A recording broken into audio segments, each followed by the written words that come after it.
Κυρίες και κύριοι, πολλές φορές στα αληθινά σενάρια είδαμε να πρωταγωνιστούν όχι άνθρωποι, αλλά ζώα, πουλιά ή ψάρια. Από τις εκπομπές αυτές, ιδιαίτερη αίσθηση προκάλεσαν τα δύο αρκουδάκια που βρέθηκαν από τον κτηνοτρόφο Μανώλη Φουντεδάκη στην ορεινή περιοχή της Ινώης Καστοριάς. Πριν μερικές εβδομάδες, ο Γκρίζλι και ο Μπίζλι, όπως βαφτίστηκαν από τον κτηνοτρόφο, μεταφέρθηκαν στο καταφύγιο του Αρκτούρου, στο νυμφαίο της Φλόρινας. Εκεί, σε μια δασική έκταση 50 στρεμμάτων, θα ζήσουν το υπόλοιπο της ζωής τους με άλλες 13 αρκούδες. Ο Γκρίζλι και ο Μπίζλι, που ζυγίζουν πλέον 150 κιλά ο καθένας, καθημερινά κλέβουν την παράσταση. Όταν αντιληφθούν επισκέπτες, πλησιάζουν τον φράχτη του καταφυγίου και αρχίζουν τα παιχνίδια.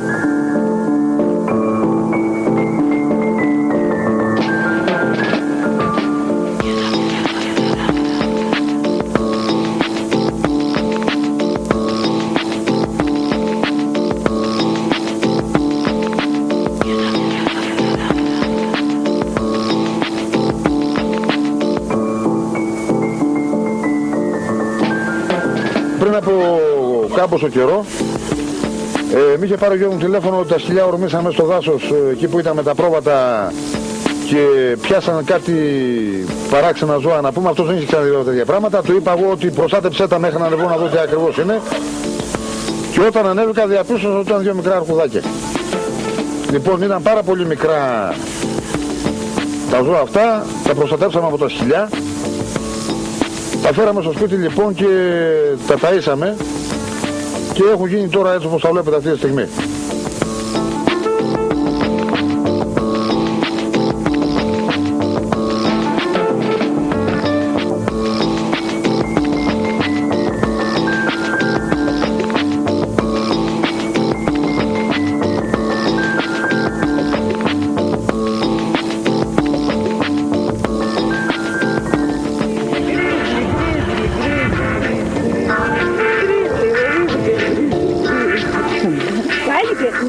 Λοιπόν, την κυρακούλα Νίκο, τη βυζένει τα αυτή. Νομίζω η μαμά του είναι. Έχω μεγαλώσει από μικρά. Νομίζω ότι είναι η μαμά του και με βυζένει τα αυτή. Φυλάζει δηλαδή. Και κάνει και όπως κάνει το μωρό. Ακούς? Νομίζω ότι είμαι η μαμά του. Χαζούλτα, με κάνεις αυτή ένα μέτρο. Η μάνα τους, τι μπορεί να έγινε η μάνα τους? Δεν ξέρω, ενδέχεται γιατί τα σκυλιά τα οποία έχουμε είναι πάρα πολύ μεγάλα. Ενδέχεται εκείνη την ημέρα όταν ορμήσαν τα σκυλιά στο δάσος να την κυνήγησαν. Και επειδή φώναξε και ο μικρός γιατί νόμιζε ότι είναι λύκος, στην αρχή όταν ορμήσαν τα σκυλιά όλα μαζί και γάβησαν νόμιζε ότι είναι λύκος, ενδεχομένως να ήταν εκεί και να φύγε. Και να άλλαξε περιοχή. Εμείς βέβαια δεν μπορούσαμε να τα αφήσουμε κάτω εκεί εκείνη τη στιγμή και να φύγουμε, διότι τα σκυλιά δεν ξεκολούσαν από εκεί, θα τα είχα πνίξει. Οπότε έγινε αυτό που έγινε.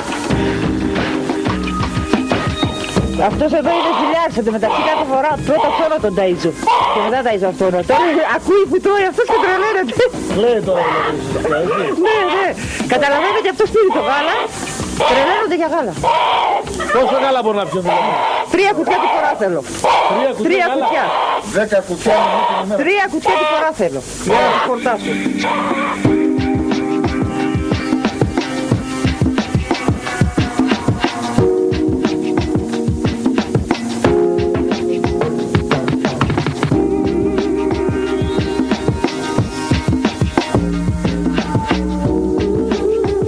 Αυτός είναι, τους έχω βαφτίσει, είναι ο Γκρίζλι και ο Μπίζλι. Ο Μπίζλι είναι αυτός ο πιο μεγάλος. Εγώ επειδή έχω ζήσει τη ζωή μου όλη στο βουνό, Νίκο, τα λυπήθηκα. Έτσι, γιατί είμαι άνθρωπος που έχω ζήσει στο βουνό, έχω ζήσει με τα άγρια ζώα, έχω ζήσει τη δουλειά μου γιατί ασχολούμαι και με τα ζώα. Λοιπόν, τα μεγάλωσα, τα έχω φέρει σε αυτό το στάδιο το οποίο τα βλέπετε. Τώρα σε ενημέρωση και σε πήρα τηλέφωνο διότι θέλω κάποιοι άνθρωποι να τα παραλάβουν και να τα αναλάβουν. Να ξέρω ότι αυτά τα ζώα δηλαδή να πάνε κάπου και να ζήσουν. Γιατί τα έχουμε μεγαλώσει σαν μικρά παιδιά.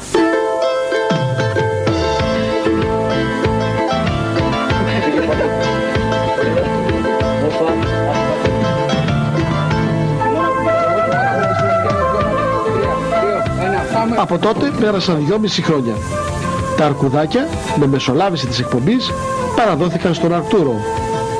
Μια βροχερή μέρα του Οκτώβρη στήθηκε ολόκληρη επιχείρηση για να μεταφερθούν στο καταφύγιο του νηφαίου σε υψόμετρο 1350 μέτρων.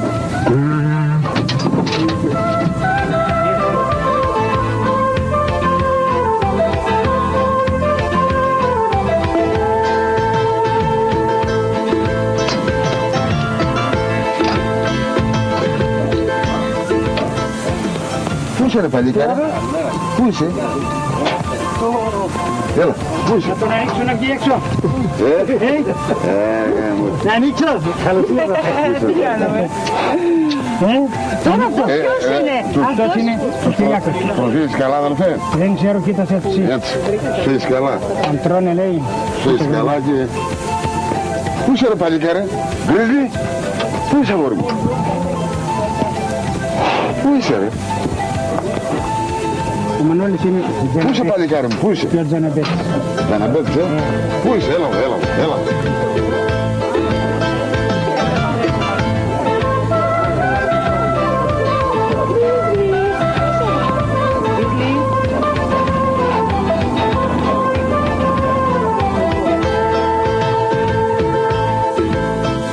Αυτό που με ευχαριστεί, βλέπω ότι τα ζώα είναι περιποιημένα, είναι σε καλή διαβίωση, δηλαδή δεν είναι τα ζώα ταλαιπωρημένα κτλ.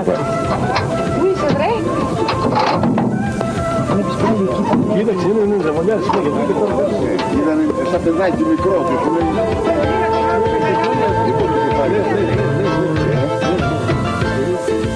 Βλέπεις πολλά τι γίνανε. Λιοντάρια. Αυτός είναι που μου αγαπούσε πολύ δηλαδή. Που κρατούσε στην αγκαλιά. Αυτός που κρατούσε μεγάλωσε. Από την τελευταία φορά που τον είχα δει. Πολύ μεγάλο. Ο άλλος που είναι, να το δω λίγο τον άλλο. Να το δούμε λίγο τον άλλο.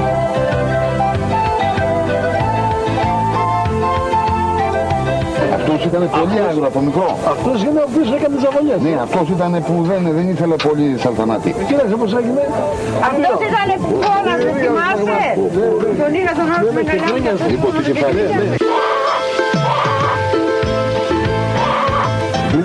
Πού είσαι αγόρι μου? Πού είσαι παλικάρι μου? Πού είσαι? Έλα. Εσύ να πιω τα πέρανε από μένα. Το θυμάσαι πως? Ναι. Δηλαδή ήταν... Εγώ τα παιδιά με τα γάλα καθόμουν και βγαίνανε την αρκούδα τώρα το μπουκάλι με πλάκι.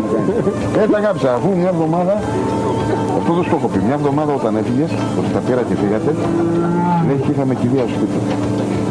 Πήγαν τα παιδιά, Όχι, χώρια σου λέω. Μεγάλη. Δηλαδή μας έλειψαν, αλλά δεν γινόταν να κάτσουν κι άλλο τώρα, αυτό το πράγμα δεν κρατιέται στο σπίτι.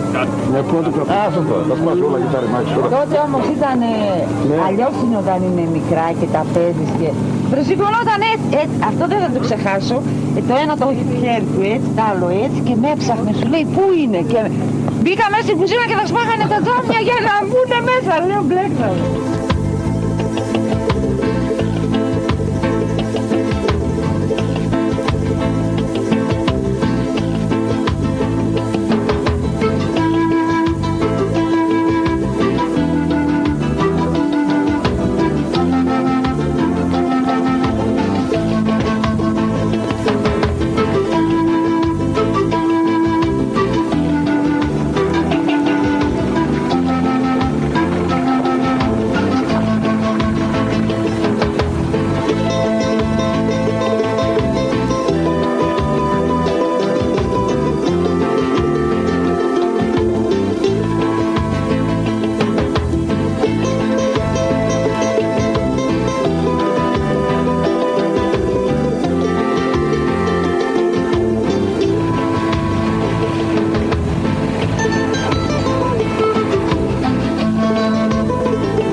Ανοίξτε την πόρτα, κάποιος κρατάει την πόρτα εκεί.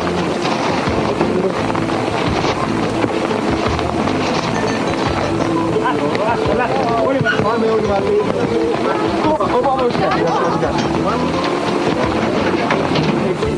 Ετοιμάζετε το φαγητό τους τώρα? Ναι. Αυτή είναι η αιτία που θα βγουν μέσα βλέποντας την τροφή. Αλλιώς θα ταλαιπωρηθούμε. Και επειδή είναι νηστικά τώρα όλη μέρα. Μήλα και ψωμάκι δηλαδή είναι το φαγητό τους? Μήλα, ψωμάκι, δαμάσκηνα, οι τροφές είναι πάρα πολλές. Και ευχαριστούμε τους χορηγούς τροφών που μας τροφοδοτούν και αλλιώς ήταν πάρα πολύ δύσκολο.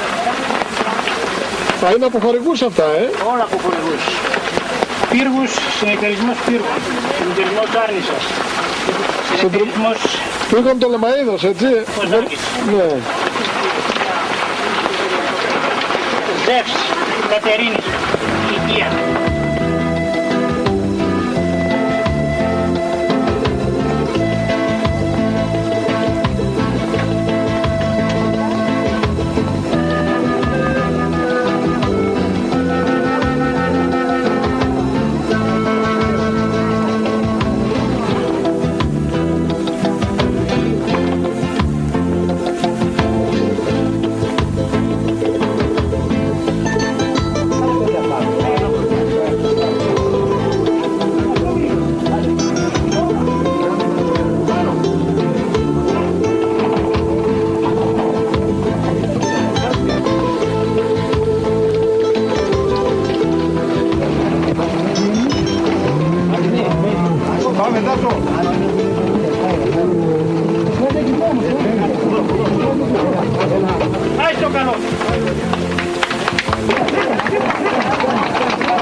Είναι ξεχωριστή μέρα πραγματικά και η ικανοποίηση η οποία νιώθω είναι πάρα πολύ μεγάλη, διότι προστάτευσα πριν 2 χρόνια αυτά τα 2 μικρά ζώα, τότε μικρά έτσι, γιατί τώρα βλέπετε πως έχουν γίνει, και είμαι ευχαριστημένος διότι σώθηκε η ζωή τους.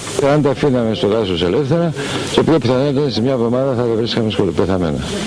Διότι δεν μπορούν ούτε να τραφούν μόνα τους, δεν μπορούν να ζήσουν μόνα τους, δεν έχουν μάθει να ζουν μόνα τους. Επιθυμίσω το ότι όταν γεννιέται ένα μωρό, ένα μικρό ζώο, περνάει τα πρώτα 2 χρόνια της ζωής του, τα περνάει μαζί με την μητέρα αρκούδα για να μπορέσει να μάθει να ζει σε ένα περιβάλλον το οποίο είναι αυτό που είναι.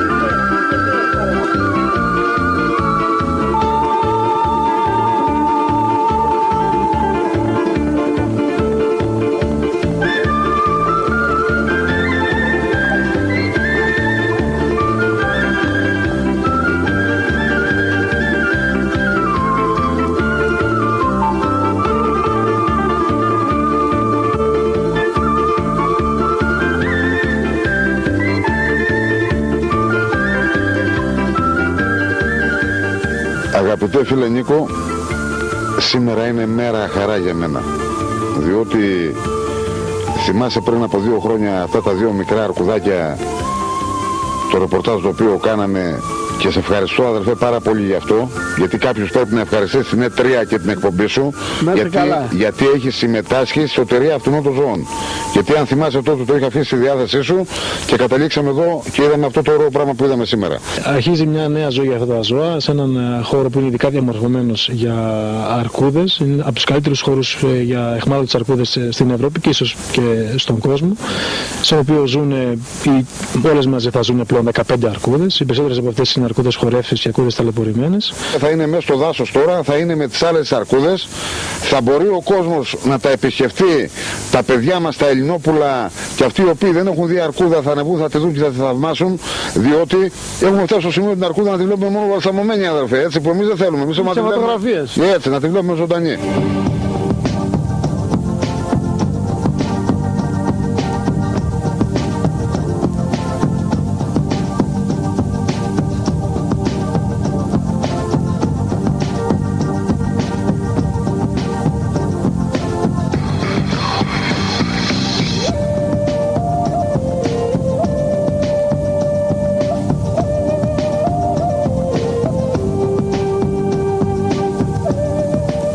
Εσείς πώς αισθανθήκατε σήμερα που είδατε τα ζώα να απελευθερώνονται?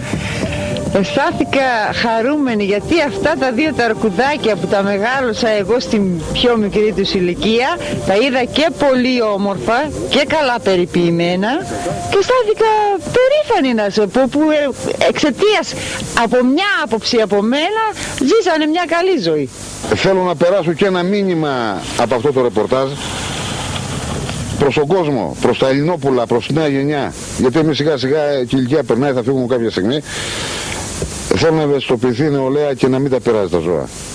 Πρέπει να παραμείνουν εδώ στον πλανήτη Γη, όπως τα είδαμε εμείς, όπως τα βλέπει η νεολαία σήμερα, να τα δουν αύριο τα παιδιά τους. Τα αγάπησα πάρα πολύ, σαν να μεγάλωνα δύο μικρά παιδάκια.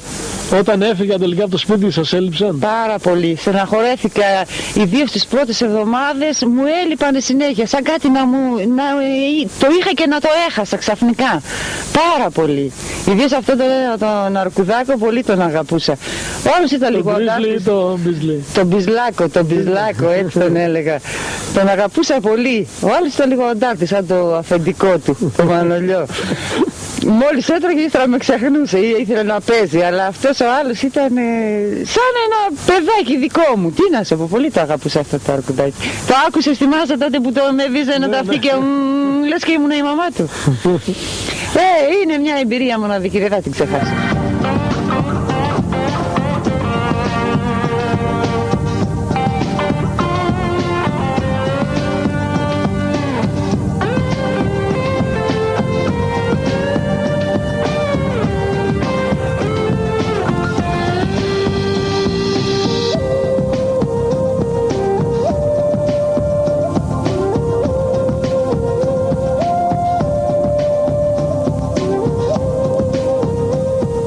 Ένα μεγάλο ευχαριστώ που πρέπει να το πούμε αυτού του ανθρώπου, γιατί δύσκολο είναι να έχεις αρκουδάκια στο σπίτι, να τα φιλοξενείς και να τα αγαπήσεις και να τα λατρέψεις. Όλα τα άλλα είναι εύκολα, αυτά όμως είναι δύσκολα. Και δώσατε τα ονόματά τους, και γι' αυτό δεν είναι τυχαίο, δηλαδή δεν νομίζω ότι πρέπει να νιώσει μεγαλύτερη ικανοποίηση ο κύριος Φωτεδάκης από το ότι ο ένας είναι Μανώλης και ο άλλος είναι Κυριάκος. Είμαι και περήφανος, αδελφέ, γιατί έχω 4 παιδιά. Έχω και 2 αρκούδες με το όνομά μου. Δεν νομίζω άλλος Έλληνας να έχει αρκούδα με το όνομά του. Και αυτό το θεωρώ κάτι πολύ σοβαρό για μένα. Ο Γκρίζλι και ο Μπίζλι έγιναν τώρα Μανώλης και Κυριάκος. Ο Μανώλης και ο Κυριάκος και είναι χαρά μου πάρα πολύ μεγάλη. Είναι τώρα το δικό σας και τη συζύγου. Ναι, γιατί εμείς... από Κυριακή έγινε Κυριάκος. Ναι, γιατί είναι αρσενικά ήταν και τα δύο Νίκο, οπότε αναγκαστικά δεν μπορούσαμε να το βγάλουμε Κυριακή, το βγάλαμε Κυριάκο. Ελπίζουμε λοιπόν και ο Μανώλης και ο Κυριάκος να έχουν την καλύτερη δυνατή ζωή μέσα σε αυτόν τον χώρο, μέσα στην οξιά, μέσα στο χιόνι, μέσα στο χειμέριο ύπνο το χειμώνα και να μπουν στους ρυθμούς της φύσης, γιατί πραγματικά εκεί τους ανήκει και πρέπει με αυτούς να ζουν.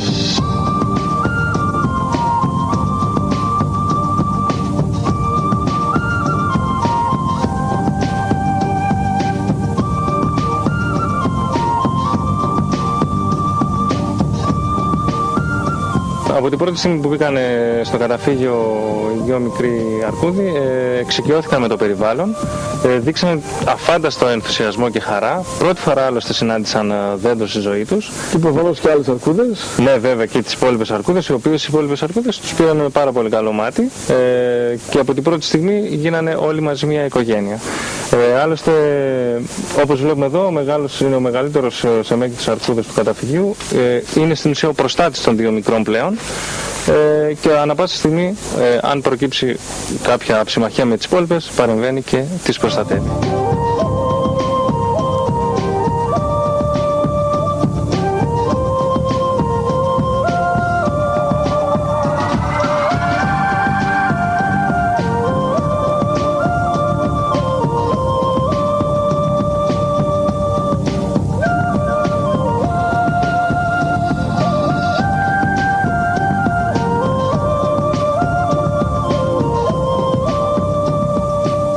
Όταν είδανε τα δέντρα, ξύνονταν, παίζανε, προσπαθούσαν να διηγήσουν τα δέντρα, να σκαρφαλώσουν πάνω στα δέντρα.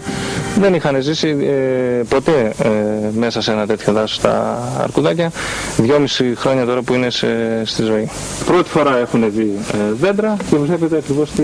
Κάνει μονόζυγο τώρα. Αυτός είναι ο Κυριάκος ή ο Μανώλης είναι εκεί. Ο Μανώλης. Ο χώρος εδώ του καταφυγίου περιβάλλεται από αυτή την περίφραξη, έτσι, η οποία είναι πόσο, 5 μέτρα? Βεβαίως, ναι, 5 μέτρα ύψος, 2 με 2,5 μέτρα σίδερα και φλέγμα υπάρχουν στο εσωτερικό. Είναι και στο βάθος, έτσι, για να μην σκάψουν και βγουν από κάτω. Γιατί η αρκούδα είναι όπου σκάβει και μπορεί ανά πάσα στιγμή να αποδράσει. Και άλλωστε υπάρχει γι' αυτό το λόγο και η ηλεκτροφοροπερίφραξη, ώστε να μην έρχεται καθόλου σε επαφή με την εξωτερική περίφραξη και για να μένουν τα ζώα μέσα και δεν υπάρχει έτσι το... Εδώ βλέπουμε ένα εντυπωσιακό πλάνο.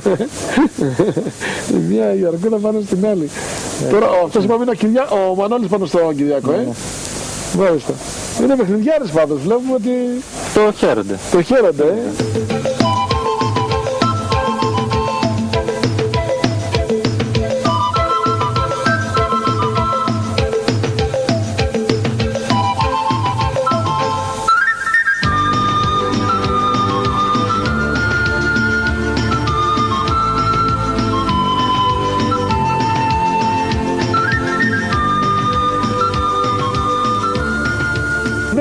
που οι περισσότερες ήταν χορεύτριες. Ο μεγαλύτερος σε ηλικία είναι ο Ανδρέας, ο οποίος έχει καταρρύψει ρεκόρ μακροζωίας. Οι αρκούδες, όπως είναι γνωστό, ζουν 25 χρόνια. Ο Ανδρέας έφτασε τα 43 χρόνια και θεωρείται ο μεγαλύτερος σε ηλικία στην Ευρώπη. Δεν έχει δόντια γιατί του τα έσπασε ο αρκουδιάρης για να μην είναι επικίνδυνος. Από τα γεράματα έχασε και το φως του. Είναι τυφλός. Παρ' όλα αυτά, όχι μόνο κατάφερε να επιβιώσει, αλλά και να σπάσει κάθε προηγούμενο ρεκόρ μακροζωίας.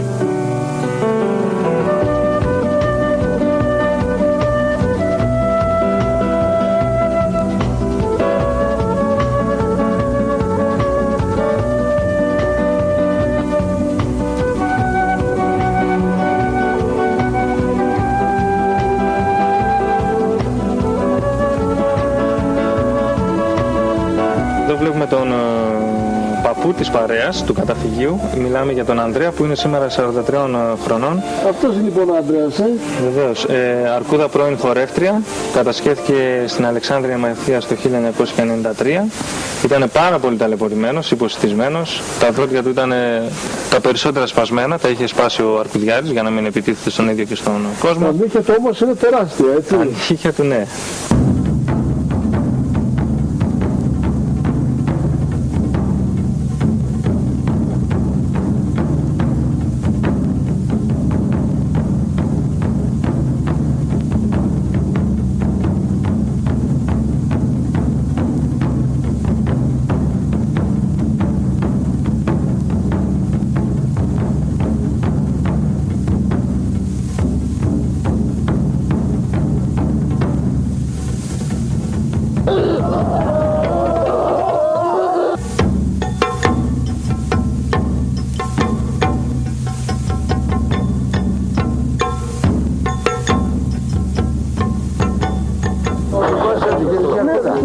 Θα την πάρετε εσείς, θα την πάρετε έτσι, βγούμε για να μην αφήνω.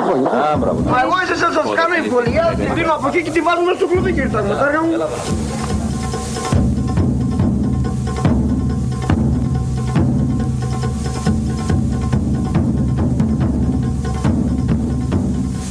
Ήταν η αρκούδα για σένα, ήταν, μπουτάζα την οικογένειά μου, μεγάλωσα τα παιδιά μου αυτό το θέμα.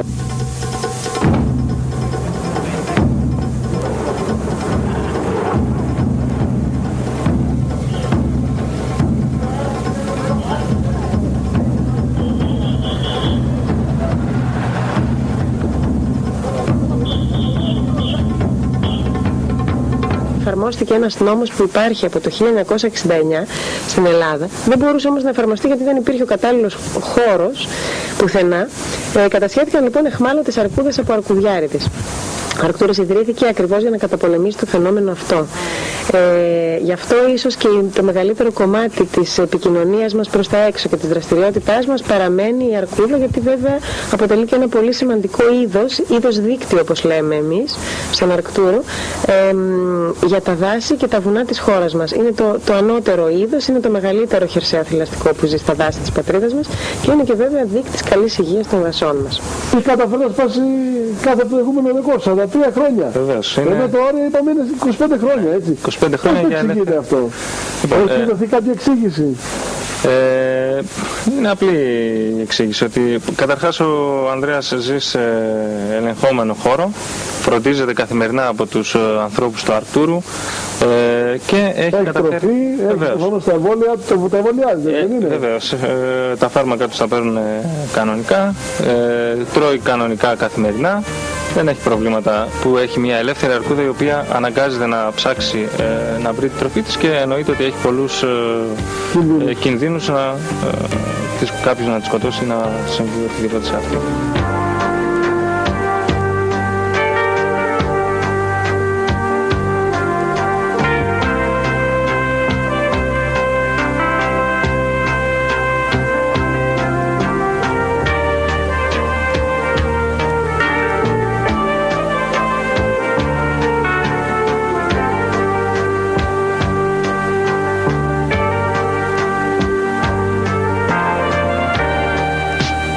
Είναι τυφλός ο Ανδρέας. Δεν βλέπει καθόλου ο Ανδρέας? Όχι. Γι' αυτό έχει την κουτουλάει στο σηματόπλεγμα. Έτσι, και όπως βλέπετε δεν υπάρχει καθόλου ηλεκτροφόρος περίφραξη στον χώρο που ζει ο Ανδρέας. Γιατί δεν χρειάζεται. Δεν υπάρχει κανένας κίνδυνος ούτε να αποδράσει ούτε να σκάψει για να φύγει. Οπότε απλά γνωρίζει καθημερινά ότι ξέρει ότι 9 με 9.30 είναι η ώρα του φαγητού και ακολουθεί τον δρόμο που τον οδηγεί στην φωλιά του, στην ταΐστρα, και τρώει κανονικά όπως και οι υπόλοιπες αρκούδες. Δεν βλέπει, αλλά από το ένστικτο του και μόνο ξέρει τον δρόμο και πηγαίνει στην ταΐστρα και τρώει. Θα του δώσω κρόκο, τρώει. Δεν θυμάστε. Έλα.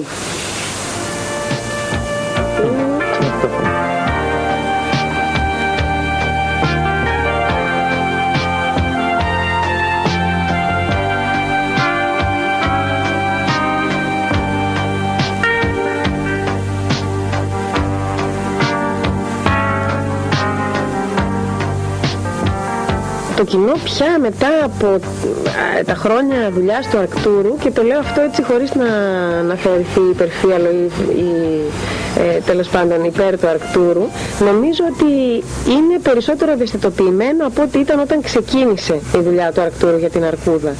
Σκεφτείτε δηλαδή ότι ο κόσμος πριν δεν ήξερε καν ότι η καφέ αρκούδα είναι ένα είδος προς εξαφάνιση στη χώρα μας αλλά και σε πολλές χώρες της Ευρώπης.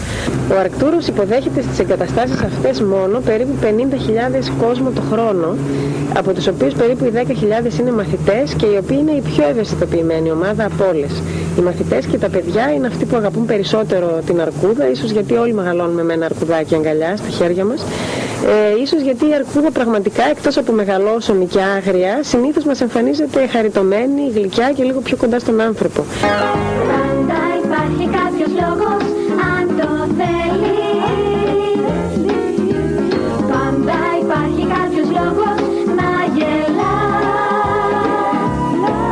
Λάμπει ο ήλιος, χαίρεται ο κόσμος και μέλισσες τριγούν. Δες πως γιορτάζει η φύση, τα πουλιά πως κυλάει δουν.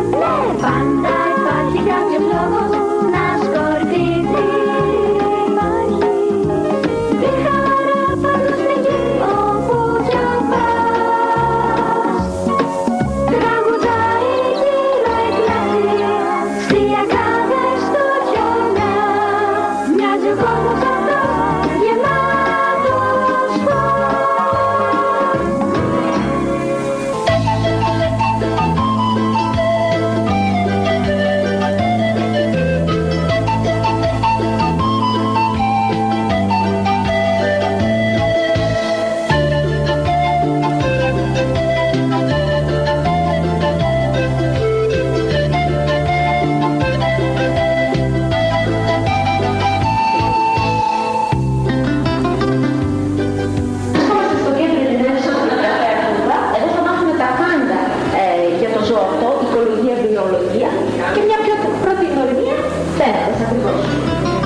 ένα μουσιακό χώρο, θα κάνουμε ένα ταξίδι γνωριμίας και το πρώτο που συναντάμε εδώ στο χώρο είναι τα μικροαντικείμενα που δηλώνουν την οικειότητα που έχουμε στην μορφή της αρκούδας.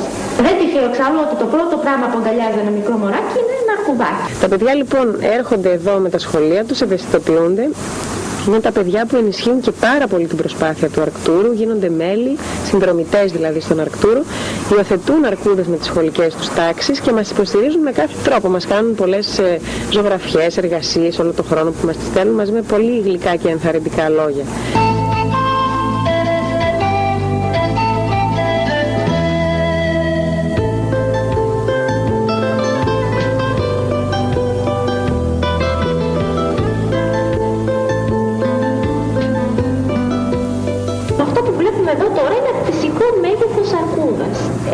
Το μήκος της φτάνει περίπου τα 2,20 και το ύψος της το 1,10.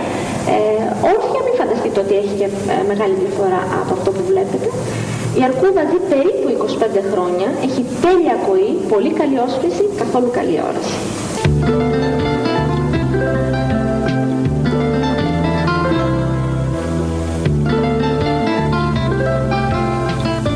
Βλέπουμε εδώ μια φωλιά αρκούδα σε σπηλιά.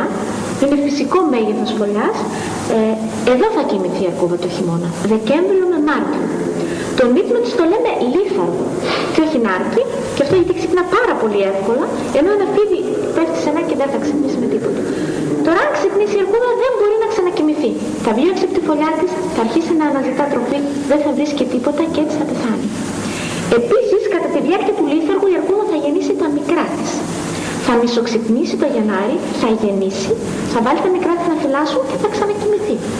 Τα αρκουδάκια θα μεγαλώσουν μόνα τους όλο αυτό το διάστημα που η μαμά κοιμάται και ουσιαστικά θα κάνουν ό,τι κάνουν ένα μωράκι. Θα κοιμηθούν, θα ξυπνήσουν, θα θυλάσουν και θα παίξουν λίγο.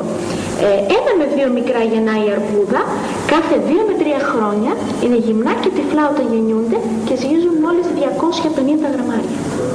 Αν η μαμά τρομάξει και βγει έξω τη φωλιά έστω και για 20 λεπτά, τα μικρά της είναι καταδικασμένα να πεθάνουν. Γι' αυτό δεν πρέπει να ενοχλείται η αρκούδα κατά τη διάρκεια του χειμέρινου λίθου.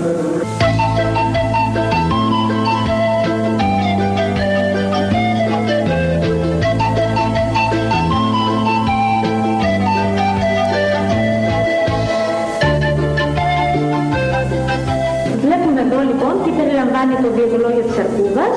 Το 87% όσων τρώνε είναι θετικές τροφές και στην έσχατη περίπτωση θα προτιμήσει το κρέας, το σάπιο, γιατί δεν μπορεί να φάει ένα ζωντανό όπως είναι την ώρα που θα το πιάσει. Μήλα, κεράσια, βατόμουρα, ρίζες, κρόκος, αυτές είναι οι βασικές προτιμήσεις και η ξηρή καρδί βέβαια, φουντούκια, βελανίδια, καρύδια, κάστα. Και το μέλι.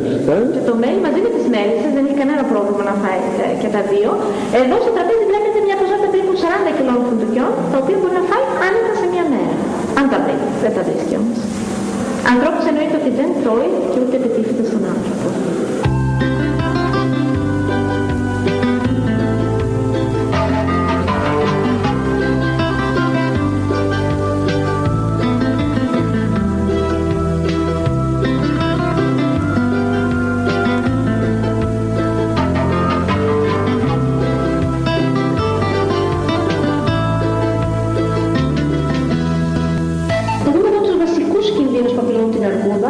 Πριν από μερικά χρόνια η κυριότερη απειλή ήταν η λατροφυρία. Αλόγιστη υλοτομία. Βλέπετε εδώ, κόβουμε όλα τα δέντρα σε μια μεγάλη έκταση. Δεν έχει ούτε τροφή, ούτε χώρο για να ζήσει. Τα μεγάλα τεχνικά επίσης είναι απειλή για όλα τα ζώα, όχι μόνο για την αρκούδα. Και αυτό γιατί η ηχορύπανση τα φοβίζει. Μικραίνει ο βιότοπος της αρκούδας ειδικά και κάποια στιγμή δεν θα μπορέσει να τα καταφέρει ζώντας σε πολύ μικρό χώρο. Οι φωτιές, άλλος ένας κίνδυνος, και το φαινόμενο της υπερβόσκησης, και αυτό γιατί έτσι καταστρέφεται η χαμηλή βλάστηση την οποία χρειάζονται όλα τα ζώα για να έχουν καμουφλάζ και κίνητρο για να μετακινηθούν. Εκτός από τα παιδιά βέβαια μας υποστηρίζουν πάρα πολύ και εθελοντές. Άνθρωποι από 18 χρονών και πάνω, μέχρι όσο βαστάνε τα πόδια τους, που έρχονται εδώ όχι μόνο από την Αθήνα και τη Θεσσαλονίκη και τα μεγάλα αστικά κέντρα, αλλά και από το εξωτερικό, από πολλές χώρες της Ευρώπης. Έρχονται να βοηθήσουν αυτή τη δουλειά που είναι πια γνωστή και στην Ελλάδα και έξω. Μας βοηθάνε και στα ταΐσματα και στη δουλειά του πεδίου για να μαζέψουν βιοδηλωτικές ενδείξεις αρκούδας και λύκου, να μελετήσουν ίχνη και όλα αυτά. Κατάγομαι από Καρπενήσι, αλλά μένω από τότε που γεννήθηκα έως τώρα που είμαι 27 χρονών από την Αθήνα.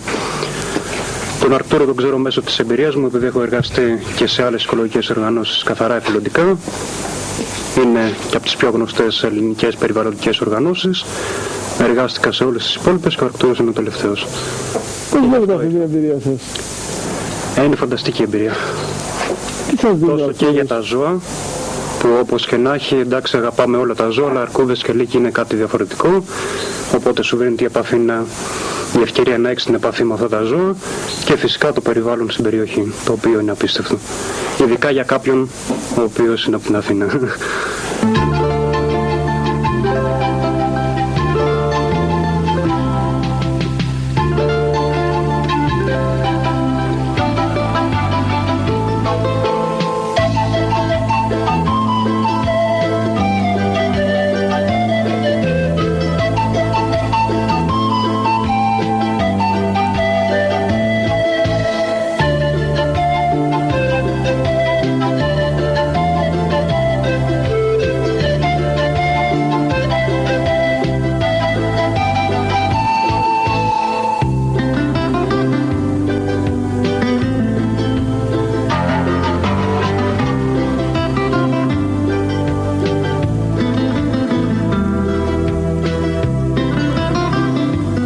Υπάρχουν αρκετοί επισκέπτες και αυτό είναι το καλύτερο. Θα ήθελα να πείτε πώς αντιδρούν οι επισκέπτες, λοιπόν, βλέποντας αρκούδες ή λύκους, πώς αντιδρούν, τι σας λένε? Πώς αντιδρούν? Φυσικά μένουν με το στόμα ανοιχτό, να το πω έτσι απλά, γιατί αυτό που σας είπα πριν, αρκούδες και λύκοι δεν είναι ούτε γάτες ούτε σκυλιά. Φυσικά ενδιαφέρονται να μάθουν τόσο για τη δουλειά του Αρκτούρου όσο και για αυτά τα ζώα. Γενικότερα είναι πολύ θετική, να το πω έτσι, και πολύ δεκτική. Έχω έρθει με την κόρη μου από την Αθήνα και είχαμε ακούσει τόσα πολλά για αυτό το καταφύγιο και ήρθαμε να το επισκεφθούμε και πραγματικά είναι καταπληκτικό. Εδώ εργάζονται διάφοροι εθελοντές στον Αρκτούρο. Εσείς θα μπορούσατε να εργαστείτε εθελοντικά? Θα μπορούσα, αλλά όχι για πάρα πολλές ώρες την ημέρα. Για λίγες πολύ ευχαρίστως. Οι εθελοντές λοιπόν, τους οποίους χρειαζόμαστε πάρα πολύ στον Αρκτούρο, είτε στις εγκαταστάσεις εδώ της Φλόρινας, είτε στη δουλειά που γίνεται στο πεδίο, δηλαδή στους ορεινούς όγκους της Πίνδου, του Γράμμου, της Ροδόπης, του Βιτσίου και του Βαρνούντα, που είναι τα βουνά που βρίσκονται εδώ στην περιοχή, και του Καϊμά Τσαλάν, του Βόρα. Χρειαζόμαστε και την ηθική τους υποστήριξη και την καλή και πολλή δουλειά που μας προσφέρουν αφιλοκερδός. Μπορούν να κάνουν αιτήσεις λοιπόν εδώ στο περιβαλλοντικό κέντρο του Αρκτούρου απευθείας, που το τηλέφωνο είναι το 2386-041-500, και να καταθέτουν την αίτησή τους για το πότε θα μπορούν να...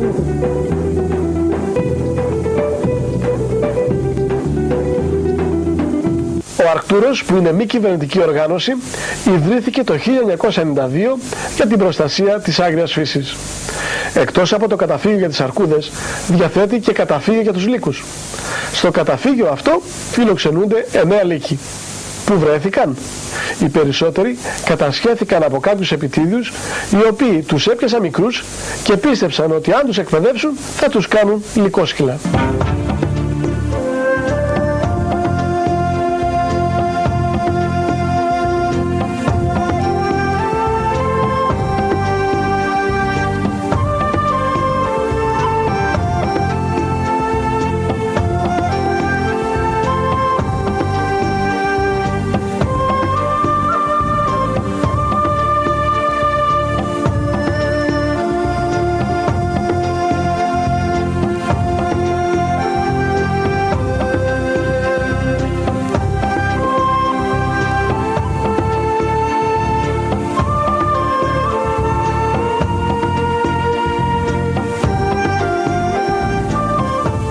Αυτό είναι το κέντρο ενημέρωση για το Λύκο. Είναι ένας χώρος όπου ο επισκέπτης μπορεί να έρθει και να μάθει οτιδήποτε έχει να κάνει με τη βιολογία, την οικολογία και την αληθινή και πραγματική εικόνα του Λύκου.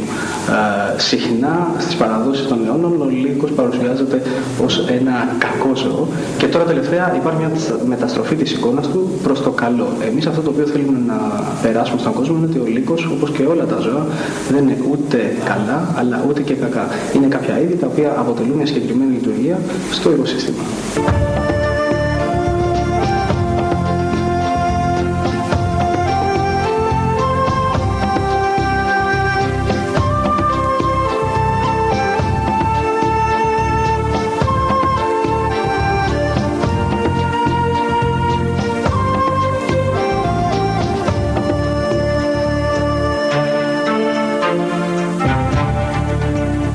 Το καταφύγιο του Λύκου είναι 70 στρέμματα δάσους βελανιδιάς. Σήμερα στο καταφύγιο ζουν 9 λύκοι, οι οποίοι είναι χωρισμένοι σε 2 αγέλες. Πίσω μου βλέπουμε μια οθόνη μέσα από την οποία παρακολουθείτε το καταφύγιο του Λύκου. Έχουν τοποθετηθεί 8 κάμερες περιμετρικά του καταφυγίου και καταγράφεται οποιαδήποτε στιγμή της ημέρας κάθε κίνηση των λύκων. Επειδή ο λύκος είναι δύσκολο ζώο, δεν εμφανίζεται εύκολα, δεν είναι ορατός δηλαδή εύκολα, γι' αυτό έχουν τοποθετηθεί και οι κάμερες για να έχουμε πλέον καλύτερη εικόνα και διαχείριση του λύκου.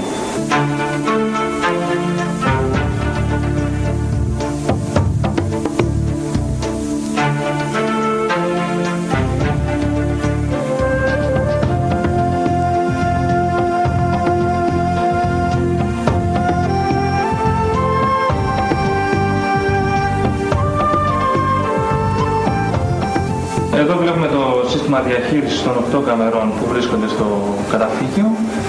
Όπως βλέπετε αυτή τη στιγμή παίρνουμε εικόνα από την κάμερα 1. Βλέπουμε το φράχτη και βλέπουμε και το σπίτι του καταφυγίου. Αλλά δεν υπάρχουν λύκοι. Δεν υπάρχουν λύκοι. Τώρα παίρνουμε εικόνα από την κάμερα 2. Η κάμερα 1 και 2 είναι περιστρεφόμενες κάμερες. Οποιαδήποτε δηλαδή στιγμή μετακινήσουμε εδώ το μοχλό, παίρνουμε εικόνα δεξιά και αριστερά από το καταφύγιο.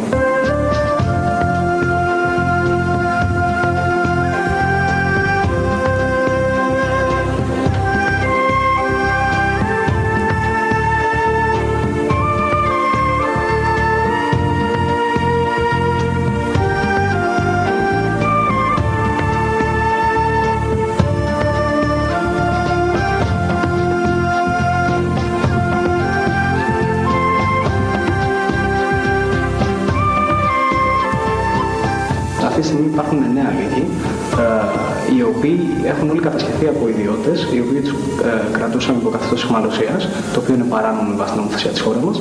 Και συνήθως σκότωναν ή το αρσενικό ή το θηλυκό και έπαιρναν τα κουτάβια με σκοπό να τα διατηρήσουν στο σπίτι τους σε κάποια κατάσταση, διότι λανθασμένα νόμιζαν ότι μπορεί ο λύκος να εξημερωθεί και να γίνει καλός φύλακας. Μπορεί να γίνει κάτι τέτοιο? Όχι, αυτό δεν μπορεί να γίνει. Ο λύκος είναι προσαρμοσμένος να είναι ένα είδος το οποίο δεν εξημερώνεται και χρειάζονται πάρα πολλές γενιές για να μπορέσει κάποιος να εξημερώσει ένα λύκο. Πολλοί επίσης λανθασμένα νόμιζαν ότι μπορούσαν να το διασταυρώσουν με σκύλο και ότι από αυτή τη διασταύρωση θα προέρχεται το λυκόσκυλο, το οποίο είναι λανθασμένη εντύπωση. Το λυκόσκυλο είναι μια φυλή η οποία η ονομασία ονομάζεται γερμανικός ποιμενικός. Οι λύκοι είναι όλοι στηρωμένοι, δεν αναπαράγονται. Και εννοείται ότι δεν απελευθερώνονται στο φυσικό τους περιβάλλον. Καταρχάς είναι στηρωμένοι γιατί ποτέ δεν ζήσανε με την φυσική τους μητέρα, ποτέ δεν μάθανε τα βασικά εργαλεία για να επιβιώσουν στο φυσικό περιβάλλον. Με αποτέλεσμα, αν ποτέ θα αφήνονταν ελεύθεροι στο φυσικό περιβάλλον, δεν θα μπορούσαν να επιβιώσουν και γι' αυτό το λόγο δεν αναπαράγονται. Και εννοείται ότι ο μύθος αυτός που υπάρχει ότι ο Αρτούρος αφήνει είτε λύκους είτε αρκούδες σε διάφορες περιοχές δεν υφίσταται, γι' αυτόν ακριβώς τον λόγο.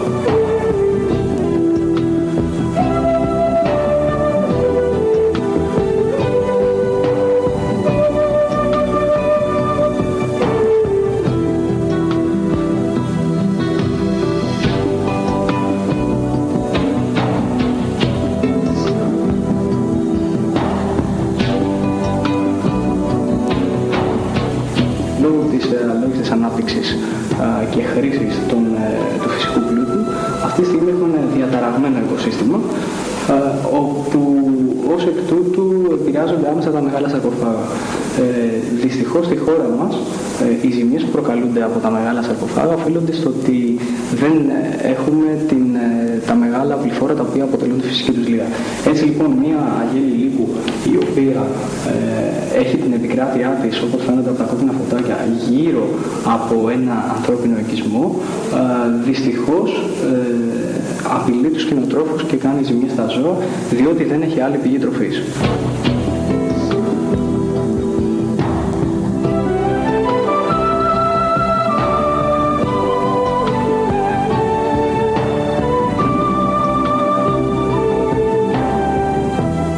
Σήμερα στην Ελλάδα, ύστερα από το πρόγραμμα Life Lycos, υπολογίζουμε ότι ο πληθυσμός βρίσκεται μεταξύ των 500 και των 700 ατόμων. Μόνο 800 λίγοι υπάρχουν στην Ελλάδα. Αυτή θα ήταν μια ιδιαίτερα αισιόδοξη πρόβλεψη. Το πιο πιθανό είναι να είναι αρκετή λιγότερη.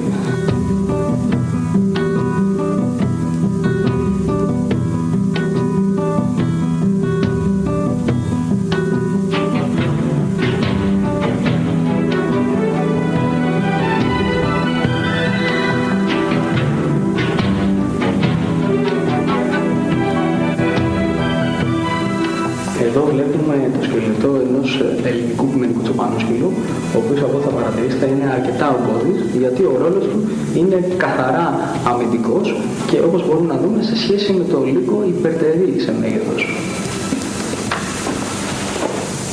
Είναι πολύ μικρότερος ο λύκος, που σημαίνει πολύ πανεύκολα να τον αποτρέψει. Οπότε τα ελληνικά τσοπανόσκυλα μπορούν πολύ εύκολα να προστατεύσουν το κοπάδι από απώλειες λύκου.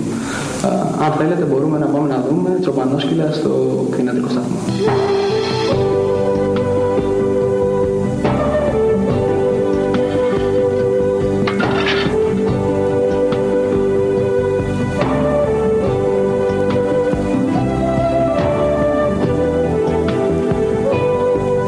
Βρισκόμαστε στον κτηνιατρικό σταθμό του Περιβαλλοντικού Κέντρου του Αρτούρου, όπου φιλοξενούνται προσωρινά τα σκυλιά της φυλής Ελληνικός Ποιμενικός, τα οποία ο Αρκτός το 1998 εκτρέφει, διατηρεί, αναπαράγει και διανέμει σε κτηνοτρόφους οι οποίοι μένουν σε περιοχές μεγάλων σαρκοφάγων. Αυτό είναι ένα πρόγραμμα το οποίο ξεκίνησε ως ένα μέτρο πρόληψης των ζημιών των κτηνοτρόφων από μεγάλα σαρκοφάγα, που έχει ως απότερο στόχο τη συνύπαρξη των ανθρώπων της υπαίθρου και της άγριας ζωής. Το σκυλί το οποίο θα γεννηθεί από αυτά τα σκυλιά στην αναπαραγωγή που κάνουμε εδώ, τα οποία δίδουμε και δωρεάν στους κτηνοτρόφους, θα πρέπει να πάρει την υγιεινή διατροφή, να κάνει τη σωστή ανάπτυξη μέχρι που να ενηλικιωθεί τουλάχιστον μέχρι 2 χρονών, να πάρει τα απαραίτητα εμβόλια. Δεν του κάνουμε εμείς καμία εκπαίδευση.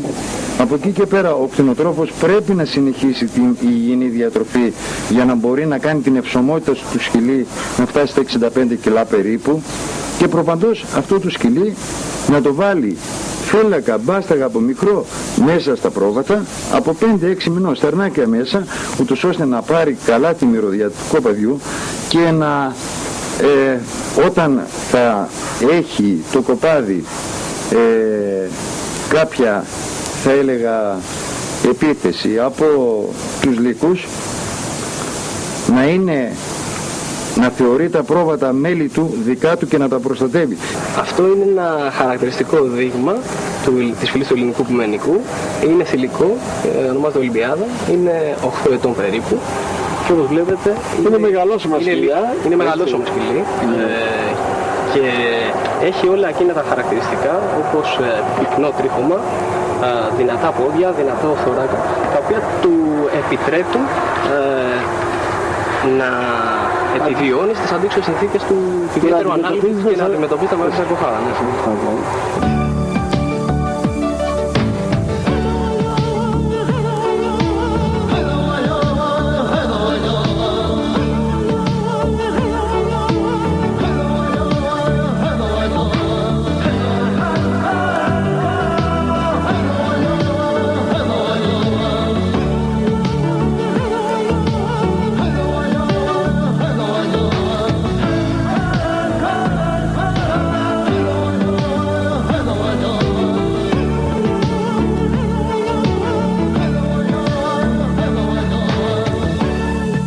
Ο Αρκτούρος είναι μη κερδοσκοπική οργάνωση και το τονίζω αυτό παρά το ότι πουλάει και αναμνηστικά αντικείμενα. Μη κερδοσκοπική σημαίνει ότι όλα του τα κέρδη και οι πόροι αφιερώνονται και πάλι σε σκοπούς περιβαλλοντικούς, την προστασία του φυσικού περιβάλλοντος και της άγριας ζωής στη χώρα μας. Υποστηρικτής στον Αρκτούρο μπορεί να γίνει κανείς προσφέροντας μόλις 50 ευρώ το χρόνο. Η συνδρομή κρατάει 1 χρόνο. Λαμβάνει 4 φορές το χρόνο το πολύ ωραίο περιοδικό του Αρκτούρου, τη Μικρή Άρκτο, με νέα σχετικά με την Αρκούδα, το Λύκο, τις ορεινές περιοχές και όλες μας τις δράσεις. Λαμβάνει μια κάρτα μέλους. Αυτοί που επίσης έχουν μεγαλύτερο ενδιαφέρον μπορούν και να υιοθετήσουν μία από τις αρκούδες που ζουν στο περιβαλλοντικό κέντρο ή έναν από τους λύκους, τους πρώην αιχμάλωτους που ζουν εδώ. Και εκεί πρόκειται για λίγο μεγαλύτερη οικονομική υποστήριξη και πάλι για 1 χρόνο αποτελούν κηδεμόνες, όπως λέμε εμείς, των ζώων. Εξασφαλίζουν δηλαδή ένα μέρος διατροφής και περίθαλψης των εξόδων που σπαταλούνται για αυτούς τους λόγους και βέβαια δεν παίρνει κανείς αρκούδα και λύκο στο σπίτι του, έτσι αυτό είναι κατευθυνισμό κηδεμόνας.